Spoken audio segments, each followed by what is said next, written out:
10 ஆண்டு பணி காலத்தில் 8 முறை இடமாறுதல் செய்யப்பட்ட நபரை தற்போது விருதுநகர் மண்டலத்திலிருந்து மதுரை மண்டலத்திற்கு இடமாறுதல் செய்த உத்தரவுக்கு இடைக்கால தடை விதித்து மதுரை அமர்வு உத்தரவிட்டுள்ளது.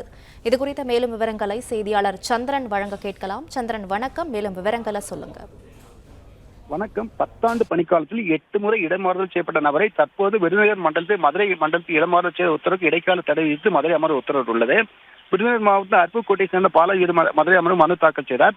அதில் விருதுநகர் அரசு போக்குவரத்து கழகத்தில் உதவி பொறியாளர் 2015 பணியில் சேர்ந்தேன். கடந்த 2028 விருதுநகரில் பணிபுரிந்த பொழுது பேருந்தில் பயணி தவறவிட்ட பொருட்களை சம்பந்தப்பட்ட பயணியை கண்டுபிடித்து போலீசார் திரும்ப வழங்கினேன். இதையடுத்து அதிகாரிகள் மதிக்காமல் செயல்பட கோரி எனக்கு குற்றச்சாட்டு குறிப்பாணை வழங்கப்பட்டது.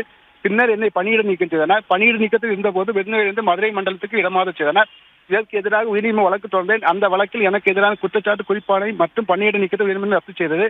இடமாறுதல் உத்தரவு ரத்து செய்யவில்லை. இதனால் மதுரை மண்டலத்தில் பணி சேர்ந்த நிலையில் என்னை மீண்டும் விருதுநகருக்கு மாற்றினார்.